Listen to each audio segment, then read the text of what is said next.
All right, I'm dropping it like it's hot today, coming back at ya. And I have been asked by several amazing women to come on and do a little show podcast on my quiet, strong message and what that means. And I even named my podcast the Quiet Strong Podcast. And to all of my quiet, strong soul sisters, I see you, I feel you, I am you. And what does that mean to be quiet, strong?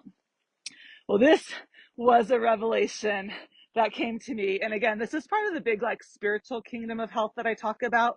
When you are healthy in your spiritual kingdom of health and you're grounding and having some quiet time and you're able to pray and listen, I always say God winks are everywhere. The problem is most people are so busy that they'll pray for something or ask for something or put it to the universe, and then they get so busy to not see the answers in front of you because it's not always going to be hit over your head. It could be in this podcast. It could be in a song you hear, a conversation you have, somebody you meet. Like, they really are all around you. And this quiet, strong message came in one of those moments as I was finishing up our first Rise Collective, which has been running since January, and getting ready to launch this next 90-day group starting in June.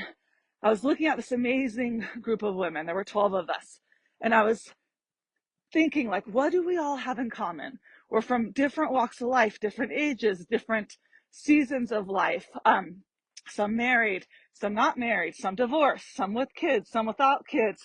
And I was trying to figure out, like, what is our underlying core value that has brought these women to step forward, these women to want to invest and do the deeper work on themselves, to show up to our coaching calls every Tuesday morning, to keep up on their foundation tracker and do the best they can and keep going and keep growing. And I looked at this group, and again, I'm one of them. I am on the same journey. And I think why this message called to these particular amazing women, this word quiet strong, I'm gonna get like the chills, this word quiet strong came to my heart. And to me, quiet strong is a woman who is strong. She is strong in her intuition. That's a huge quiet strong trait.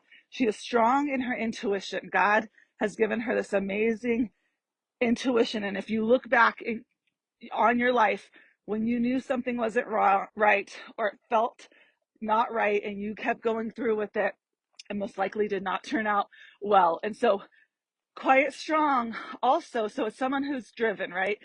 Someone who is goal oriented and knows that she wants to lead with purpose and passion, and quality of life really matters. But the quiet part of the quiet strong can sometimes hurt us. If you're anything like me, it is, you don't have to be the loudest person in the room. You are not the most strong personality, and that is not in a bad way. It's actually your gift. That softness, that intuition, that wanting more for your family, for yourself, for doing the work and leading from your own work and time and energy you spend. But I think where it can hurt us, and where it's hurt me before, and that's why I share, is it comes a lot of times with this tendency to want to people please, a tendency, raise your hand, to want to avoid conflict or upset anybody or ruffle any feathers. Like, I can tell you some of the silliest examples of things I've done just to avoid any of the things I just mentioned. And I can also tell you some of the hardest things that I've given up by doing those things too and missed out on. And so there is a balance here. And this is where Rise is really powerful, because we get to find our quiet, strong voice. We're never going to be the most overbearing. I don't want to be that way. I don't want to be the loudest voice in the room. I don't want to be that person that other people feel intimidated, or just, that big personality that's just like a lot. And we think of strength sometimes that way, and I don't believe it has to be that way. But don't discount your own needs and wants. There was a period in our marriage not that long ago, a couple of years ago, my husband and I were working with our coaches, who we still work with, but this was in the more critical care time, when, like, we're really doing some deep weekly coaching and digging up some big roots. And there was a pattern of me, they call it like going along to get along, and it just started to little myself, and not because my husband was overbearing, not because he wanted to take control or was this bigger personality, but it just almost seemed easier, like put away my needs to the side. We had kids, we had businesses, like make sure that everybody and everything else was taken care of.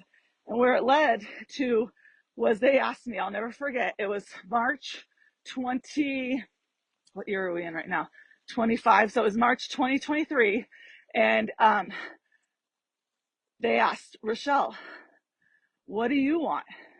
What makes you happy? And here I am living, I mean, it's a beautiful life. We're in a beautiful place. We have businesses, 3 healthy, amazing kids. And it stopped me in my tracks. And I literally started crying. And I was like, I have no idea the answer to that. Like, are we supposed to know as women? Are we supposed to know the answer to that? And it sent me on this beautiful journey to just start to discover that, because I think in the season of raising kids and a business and trying to hold up through the pandemic, keep everyone going and healthy and save the world, I lost some.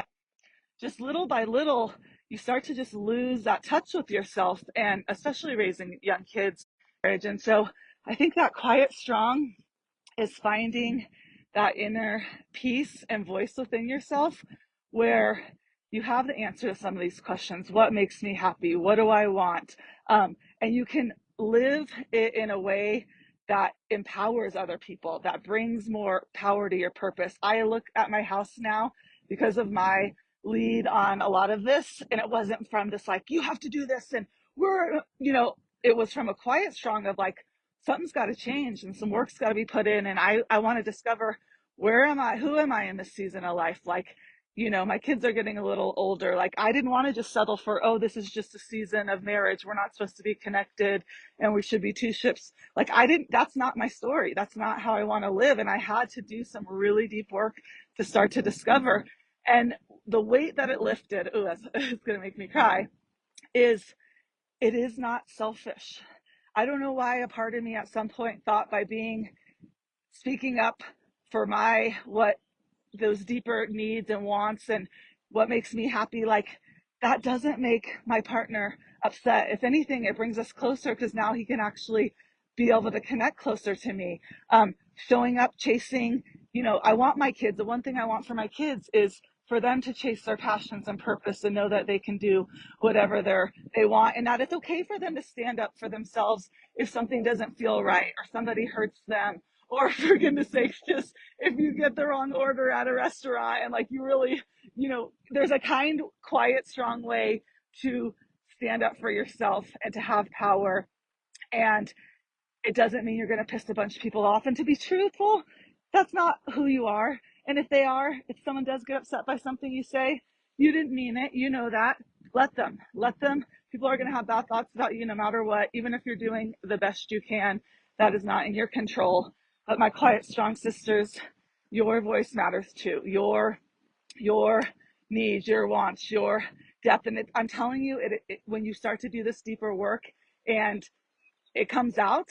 So that's the strong part with it, because it's already been in you. It's your superpower. It heals relationships. It makes your home happier. It gives you more purpose, and it allows also those things that used to really upset you or make you feel like you weren't being true to yourself, or like deep inside, your knowing is so strong. If you're a quiet, strong person, you have such a strong intuition. Get in touch with that. Listen to it.